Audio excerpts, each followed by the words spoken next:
జిల్లా పట్టణ కేంద్రంలోని ఓ ప్రైవేట్ పాఠశాలలో యూకేజీ చదువుతున్న 6 ఏళ్ల చిన్నారిపై పీఈటీ నాగరాజు అనే ఉపాధ్యాయుడు కీచక పనికి పాల్పడ్డాడు. దాంతో విద్యార్థి సంఘాలతో పాటు తల్లిదండ్రులు కూడా భారీ సంఖ్యలో పాల్గొని ఆందోళన చేపట్టారు.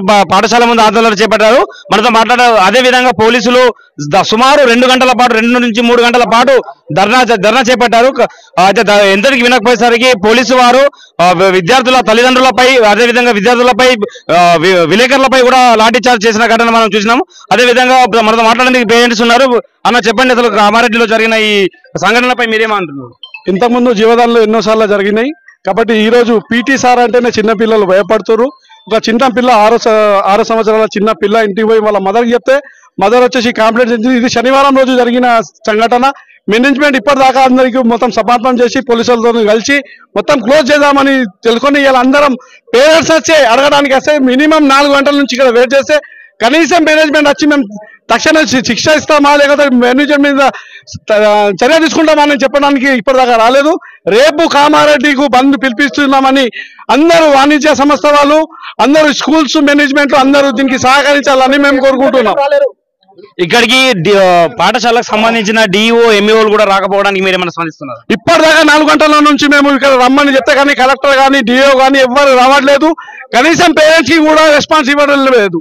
మేనేజ్మెంట్ తో వీళ్ళందరూ కలిసి ఉన్నారని మేము ప్రశ్నిస్తున్నాం.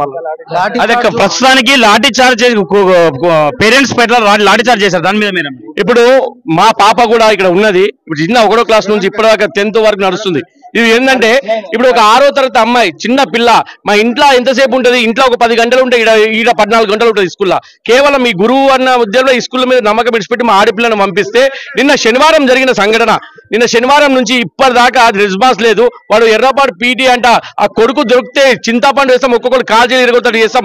ఎందుకంటే మేము ఆ పిల్లలు నమ్మి ఇంతవరకు మేము నమ్మి ఇక్కడికి పంపిస్తే మాకు తగిన శాఖ చెప్తారు. ఈ యాజమాన్యం ఈ జీవదాన్ యాజమాన్యం కూడా తగిన చర్య తీసుకుంటాం. ఖచ్చితంగా మా కాంగ్రెస్ పార్టీ నుంచి చెప్తున్నాం, మా పిల్లల పేరెంట్స్ గా చెప్తున్నాము. ఎందుకంటే మా పాప నా కొడుకు నా 2 పిల్లలు నా మొక్క ఇక్కడనే చదువుతున్నారు. ఎందుకంటే జీవదాన్ని పెద్ద స్కూల్ చేసినాం. ఈ క్రిస్టియన్ మైనారిటీ ఉంటే సెక్యూరిటీ ఉంటే ఉద్దేశంలో మేము వేస్తే సెక్యూరిటీ లేకుండా కేవలం ఒక నాణ్యత లేని ఒక స్కూల్ సర్టిఫికేట్ తీసుకోకుండా ఒక నార్మల్ డిగ్రీ పీఈటీ ఉన్న సర్టిఫికేట్ తీసుకొని వాళ్ళ బ్యాక్గ్రౌండ్ కూడా అంటే మొత్తానికి పోలీసులు విద్యార్థి తల్లిదండ్రుల పట్ల లాఠీ చార్జ్ చేయడం పట్ల మీరేమంటారు?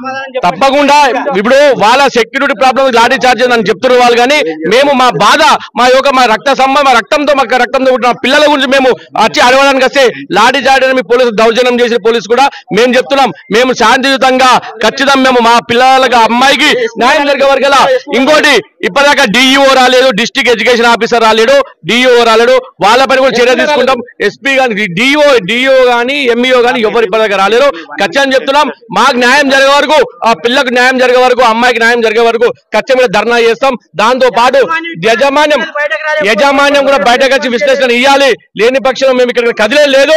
ఖచ్చితంగా ఇదే స్కూల్లో కూర్చుంటాం. లాఠీ చార్జ్ చేస్తారా ఇంకేమైనా చేస్తారా చూసుకుంటాం. ఇక్కడ కదిలే పరిస్థితి లేదు.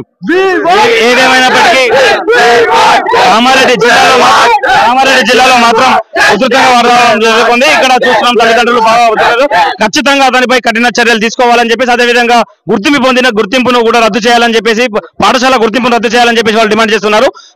విద్యార్థుల తల్లిదండ్రులపై లాఠీ చార్జ్ చేసిందని వాళ్ళు ఖండిస్తూ రేపటికి కామారెడ్డి బంద్కు పిలుపునిచ్చారు. కెమెరా పర్సన్ ప్రవీణ్ తో రజాక్, కామారెడ్డి నుంచి.